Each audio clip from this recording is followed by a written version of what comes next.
Gravando. Bom dia a todas vocês e a todos também, né? Tem um jovem aqui. Então, bom dia, Ana Lu, Racioli, Jennifer, Joaquim, Cláudia, Jordana, Gil, Duda e tá entrando aqui Valquíria Alves, que eu não sei quem é. Vocês não conseguiram descobrir, não. É a tia de Joaquim. Não, mas Joaquim tá aqui também. Sim, mas ela fica olhando a aula. Ok. Ele vai me Aquela matar. coisa, se eu estou na aula, se eu estou presente. Bonito pra sua cara, né, Caba? Tem que ser vigiado, né? Vamos lá, página 6 do livro de atividades à correção, né? São alguns eventos que a gente teria que enumerar de acordo com a ordem que aconteceram. Então, nós vamos lendo os quadradinhos, tá? Primeiro quadradinho, à direita. A ocupação do Maranhão foi comandada por Daniel de la Touche. Já está dizendo, Dois. é o Maranhão, né? Não precisa nem continuar lendo. A capital do Maranhão, São Luís. Dois. Jordana, manda segundo vestir uma roupa, Jordana. Ele fica passeando aí na projeção de cueca. Que coisa feia. Então, a ocupação do Maranhão, capital São Luís, então só pode ser o número 2, né, gente? Não precisa nem a gente continuar lendo. Próxima janelinha abaixo da 2. Os holandeses interessados na produção e no comércio do açúcar fundaram a Companhia de Comércio das Índias Ocidentais e planejaram a invasão da Bahia. Bahia, capital Salvador, só pode ser o número 3. Muito bem, Ana Lu. Vamos agora na ordem anti-horária, tá? Então desce do 3 para o quadradinho de baixo. Em uma nova investida, os holandeses tomaram Pernambuco. Só pode ser o número 4. Muito bem, Ana Lu. E por último, só nos resta o número 1. Então, agora no sentido inverso, daqui para lá, da esquerda para a direita e subindo. 1, 4, 3, 2. Ok? Voltando de cima para baixo. 2, 3, 4, 1. Certo? Feita a correção, com essa foto cheia de emojis da nossa colega Giovana Barbosa, nós podemos voltar lá para a página 4 do nosso livro didático.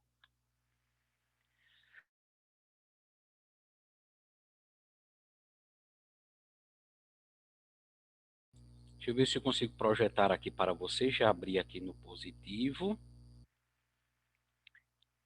Está chegando aqui. Bom, a Mona Lisa chegou mais cedo, né? Que ela geralmente só chega para dar o tchau. O tchau, o tchau, o tchau. Então, nós vimos ontem que, a partir da investida dos portugueses, houve uma resistência indígena. Acredito que vocês estão lembrados disso, né? No entanto, esses indígenas, algum grupo deles, né, citava aqui no parágrafo acima, estabelecer boas relações com os indígenas tamoios. Isso também não é novidade para vocês, né, galerinha do sétimo ano? Havia grupos indígenas que se aliavam aos portugueses, haviam grupos indígenas que se aliavam a outros grupos, no caso aqui os franceses. Então diz assim, ó, esse período de tempo aí, que vocês têm essa data nesse subtítulo França Antártica, 1555 a 1567, que nos dá um tempo aí de quantos anos? Cadê quem está afiado aí nas aulas do professor Wilton? 55 a 67 nos dá quantos anos? 12 anos? 12 anos, muito bem. Então, esses 12 anos, prestem bem atenção, foi o tempo que os franceses ocuparam e dominaram algum território aqui na colônia. E eles já estavam tão certos que iriam ficar, que a gente futuramente iria falar francês, que eles já deram um nome ao território dominado. Então, quando você ouvir aí falar em França Antártica, é esse território aqui no que seria o Brasil que eles dominaram por 12 anos. Então, vejam que as pretensões, as ambições eram de ficar. Deram até o nome. Chamaram aqui, ou pelo menos a região em que eles se estabeleceram, ali no sudeste, de França Antártica. Olha aí as ambições dos franceses, hein, gente? Então diz assim: os franceses, além do interesse por riquezas, também procuravam fugir das perseguições religiosas impostas pelos católicos aos calvinistas na França. Olha, ele está trazendo aqui uma informação que para vocês também não é novidade. A gente já estudou a reforma protestante, não já? Sim ou não? Lembra que nós estudamos as três principais igrejas da reforma, né? Vamos relembrar? 1517 na Alemanha, Martinho Lutero funda a igreja luterana, não é isso? 1534, se não me falha a memória, nessa data, o rei da Inglaterra, Henrique VIII, entra em briga por conta do casamento com o Papa da época, rompe com a Igreja Católica e na Inglaterra ele cria a Igreja Anglicana. João Calvino, por isso o nome calvinista, na Suíça, ali bem pertinho da França, funda também nesse mesmo século XVI, ano 1500 para alguma coisa, funda na Suíça a igreja que traz seu nome, a Igreja Calvinista. Então, o grupo calvinista na França, né, logo essa doutrina de João Calvino se espalha, e esse grupo que adere à fé reformada de Calvino, adere à religião da igreja criada por Calvino, começam a ser perseguidos pelos católicos. E aí, numa tentativa de fuga, de ter paz na vida, eles fogem aqui para a América. E no ano de 1555, o que é que acontece? Quem lê?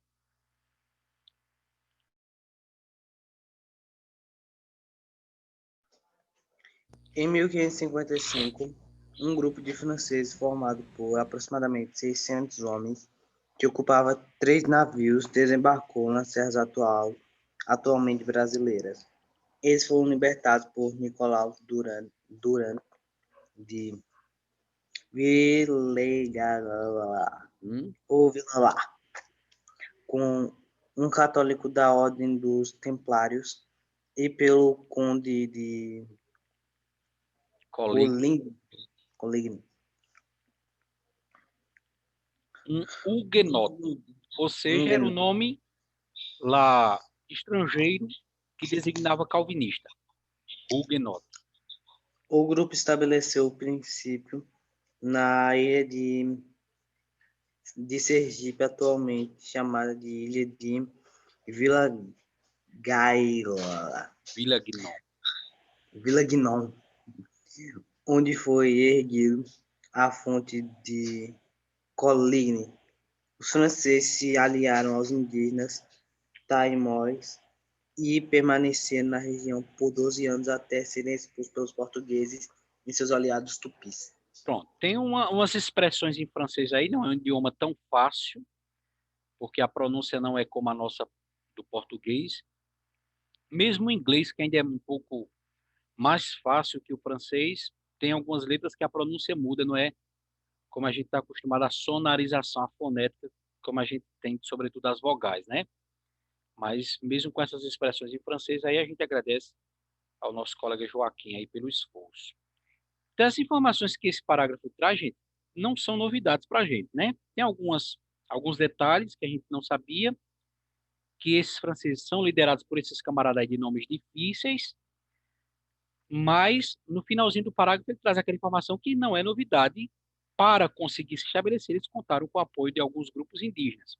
Por outro lado, também havia rivalidade entre esses grupos indígenas entre si muito antes da chegada dos europeus, o que ajudava também que esses grupos indígenas, aqui internamente rivais entre si, se aliassem a grupos de europeus diferentes. Então, um grupo indígena aliado aos franceses, um grupo indígena aliado aos portugueses, e foi com a ajuda desse grupo indígena rival daqueles que se aliaram aos franceses, com a ajuda desses rivais que os portugueses conseguiram expulsar os franceses. Na janelinha aí ao lado verde, ele explica um pouquinho o que era essa ordem dos templários, e na imagem você tem um indígena Cunhabebe, pertencia ao grupo dos tamoios, né, aquele que se aliou aos franceses. Viveu em conflito com os portugueses. Então, nada mais normal, nada mais natural de que eles se aliassem se eram inimigos dos portugueses, que eles se aliassem também a um reino da Europa inimigo dos portugueses. No caso em questão, foram os franceses. Villegagnon tentou impor uma ordem militar entre seus seguidores. Aqui, o líder francês, nesses 12 anos de ocupação, estabelecendo um rígido código moral que provocou divisões no grupo. Um segundo grupo veio da França para cá em 56 e era composto de colonos, incluindo mulheres e crianças. Fazia parte, esse Jean de Lery, um sapateiro que depois escreveu o livro Viagem à Terra do Brasil. Depois eu vou procurar esse livro. Um dos primeiros relatos sobre o Brasil colônia. Olha, agora fiquei mais curioso ainda, né? Diante dos inúmeros conflitos que envolviam os seguidores de Villegagnon e os huguenotes na colônia brasileira, uma expedição desses últimos retornou à França. Villegagnon também retornou em 1559 e um pequeno grupo de franceses permaneceu. Então, ou seja, traduzindo, internamente esse grupo de franceses viviam também em conflitos entre si, né? Você vê aí dois grupos separados. Durante a ocupação francesa no Rio de Janeiro, 12 anos sabemos disso, assumiu aqui no Brasil o terceiro governador-geral, Mendes Sá. Ontem nós lembrávamos, na aula de ontem, a questão do governo geral, né? Que foi uma tentativa de administração após o fracasso das capitanias hereditárias, que eram 15, como o Joaquim lembrou ontem. Quando as capitanias não deram certo, exceto duas, São Vicente e Pernambuco, para administrar essas terras daqui da colônia, Portugal instituiu aqui o chamado governo geral. O primeiro deles, Tomé de Souza, segundo, Duarte Coelho, e o terceiro, Mendes Sá. Acho que era parente de Melody. Ele organizou uma frota armada para expulsar o restante, remanescente dos franceses, que ainda tinha cerca de 100 franceses que haviam ficado na Guanabara, hoje Rio de Janeiro. Pela primeira vez, quem lê essa janelinha verde aí?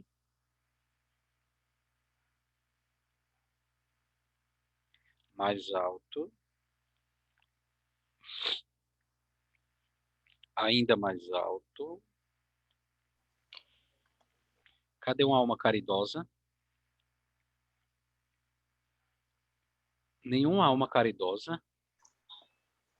Pela primeira vez, Mendes Sá se deparou pessoalmente com a dificuldade de conquistar a Guanabara, no rochedo fortificado por Vila Gnome, uma das mais fortes fortalezas da cristandade.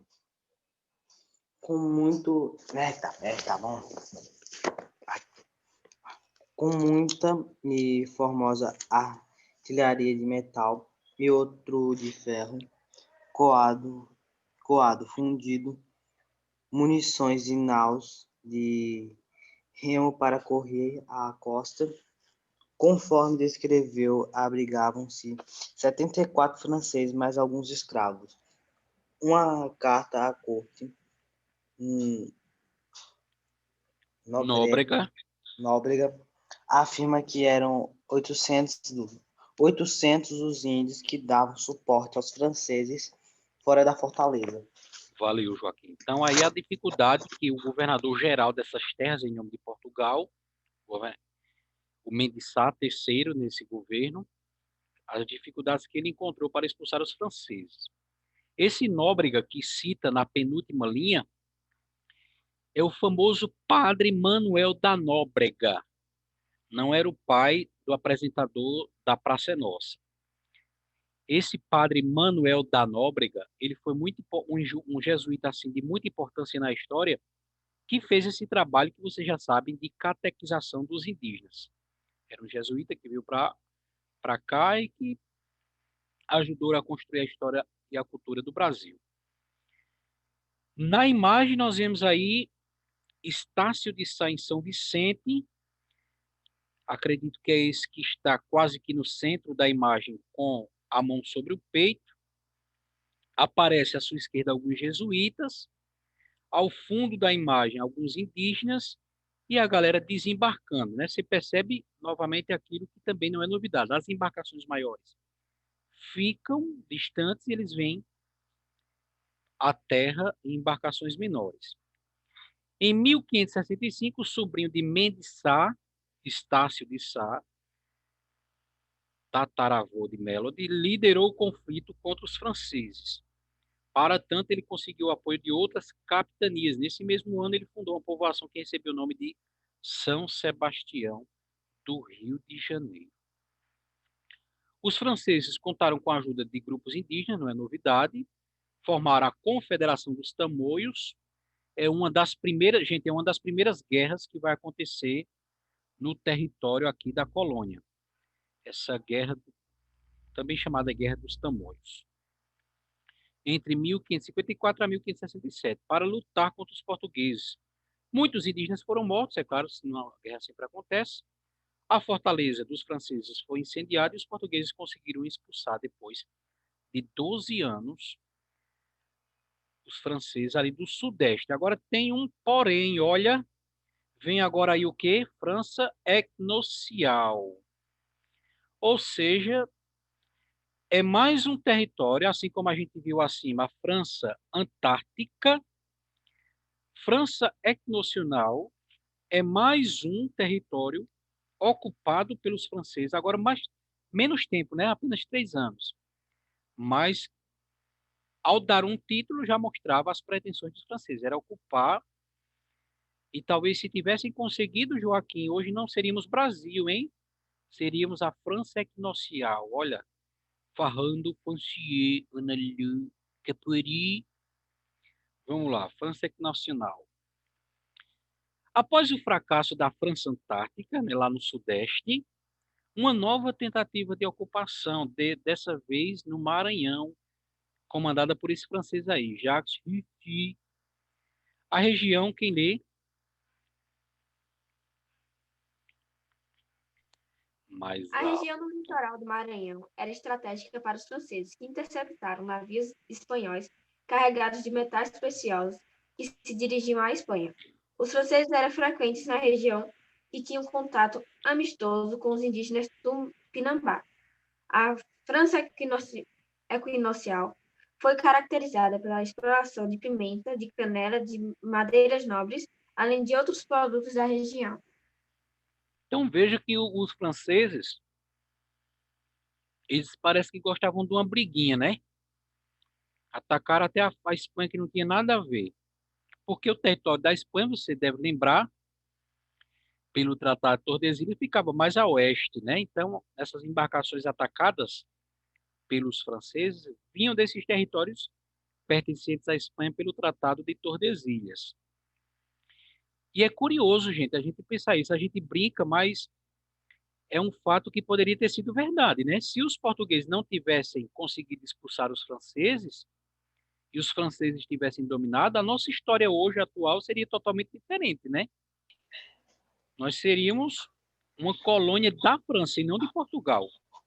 É curioso a gente pensar isso, né? Porque a gente pensa que a história é tão natural assim, já nasce falando português, já sabe que pertenceu, o Brasil foi colônia de Portugal, mas poderia ter sido da França também. Em 1616, padres capuchinhos, gente, é outra ordem além dos jesuítas, né? Porque a gente ouve na história falar dos padres jesuítas que catequizaram os indígenas. Mas existem várias ordens.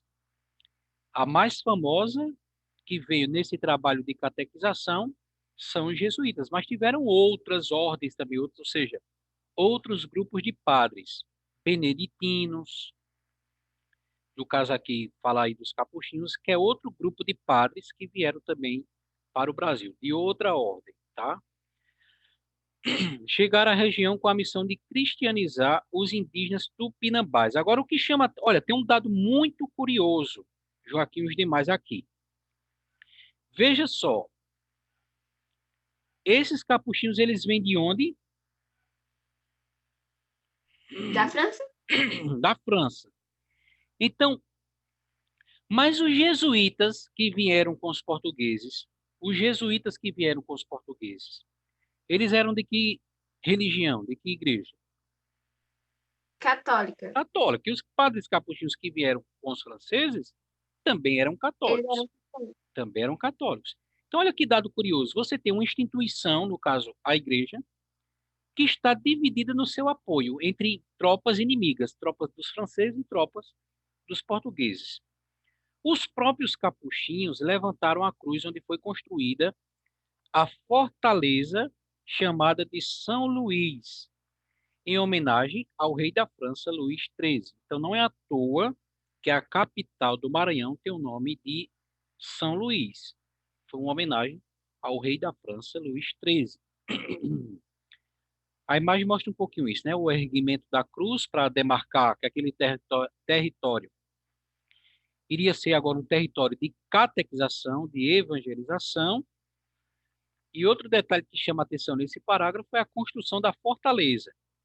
Se naqueles 30 primeiros anos, chamado de pré-colonial, de 1500 após a descoberta, até 1530, o que é que eles levantavam para demarcar território?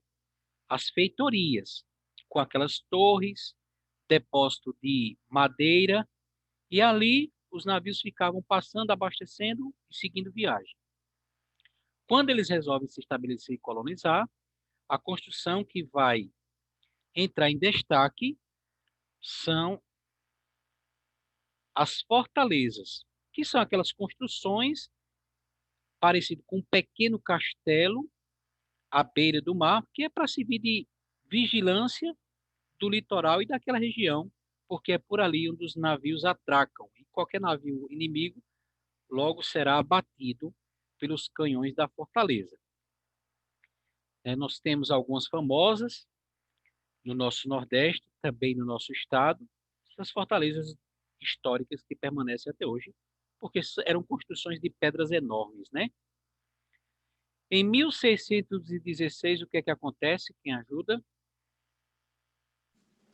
Em 1616, os franceses da França equinocial foram expulsos pelos portugueses. A necessidade da metrópole de promover a ocupação do norte e nordeste da colônia para evitar as invasões levou à fundação de povoados na região. Para isso, foram trazidos 200 colonos da ilha dos Açores. Isso, mais 200 portugueses dessas ilhas que já eram ocupadas por Portugal. Gente, vamos parar por aqui, né? Porque a gente está entrando aí no novo subtítulo. Na próxima aula, para a semana, a gente vê agora a presença e a invasão dos holandeses aqui, ó. Então, havia aí o risco, não só... Ô, professor, Sim, Joaquim, para pensar numa coisa aqui. vai. E se os países da Europa nunca soubessem que o Brasil existia? E se o Brasil se desenvolvesse sozinho, como iria mudar a história daqui? Se ficasse somente nas mãos de Portugal, Não, se os portugueses da Europa inteira nunca tivessem descobrido, inclusive Portugal, né? como seria que a história iria ficar desse jeito? Pois é, essa é uma pergunta muito curiosa, né? Porque você veja o seguinte, Joaquim, a gente se arrisca a dizer o seguinte, que o Brasil permaneceria atrasado. Aí alguém pode dizer assim, ah, não, mas isso é preconceito com os indígenas. Mas se a gente parar para pensar que Foi ainda... Portugal e os países que trouxeram esqueci a palavra agora. O desenvolvimento... O desenvolvimento para o Brasil. Agora sim. Vai, Ana Luiz. Eu acho assim, que se eles não tivessem vindo, a gente só estaria de índio aqui agora. A gente não teria muita tecnologia, essas coisas assim. Mas um dia talvez Portugal iria ver que o Brasil existia. Só que um pouco mais esperto. Eu acredito que nós teríamos esses dois problemas que vocês dois estão dizendo, Joaquim e Ana Lu. Primeiro, que em algum momento essa presença estrangeira aqui, e seja qual for o nome que a gente queira dar essa presença, ou invasão ou descoberta, cedo ou tarde ela iria acontecer, né? Não iria ficar assim por muito tempo, até os dias atuais, sem atrair essa cobiça. Por outro lado, nós temos que prestar atenção que ainda existem alguns grupos indígenas no Brasil que vivem totalmente alheios, distantes da chamada sensibilização, né? Grupos que ainda mantêm aquela forma primitiva de se vestir, com algumas penas cobrindo as vergonhas, né? De maneira muito primitiva, assim, sem conhecer a energia elétrica, grupos muito primitivos ainda. Então, talvez houvesse essa descoberta, essa invasão, a chegada desse desenvolvimento tardiamente, mas nós teríamos ainda não vou dizer um retrocesso, um atraso, mas uma paralisação no tempo por muito mais regiões nesse imenso território brasileiro, né? É. Mas é um mistério aí, porque envolve também a imaginação da gente, né? E quando envolve a imaginação do que poderia acontecer, muitas hipóteses se levantam. Gente, para casa vocês respondem só a quinta questão da página 7 do livro de atividades, só a quinta. Então manda a foto pegando só a parte de cima, porque a questão 6, 7 e 8, elas aprofundam. A questão 5 também já trata sobre os holandeses, essa parte que a gente parou agora na aula. Mas as demais questões, 6, 7 e 8, elas aprofundam ainda mais esse assunto dos holandeses. Então responde só a quinta, porque a gente não adentrou no conteúdo. Então responde só a quinta questão. Procura mandar foto só da parte de cima, pegando só a quinta questão da página 7 de atividades. Tenham um abençoado restante de terça-feira. Até o meio-dia esperamos essa foto só da quinta questão, pegando só a parte de cima da página 7 de atividades. Obrigado pela presença de todos vocês. Cheiro no coração. Até próxima vez. Tchau. Tchau.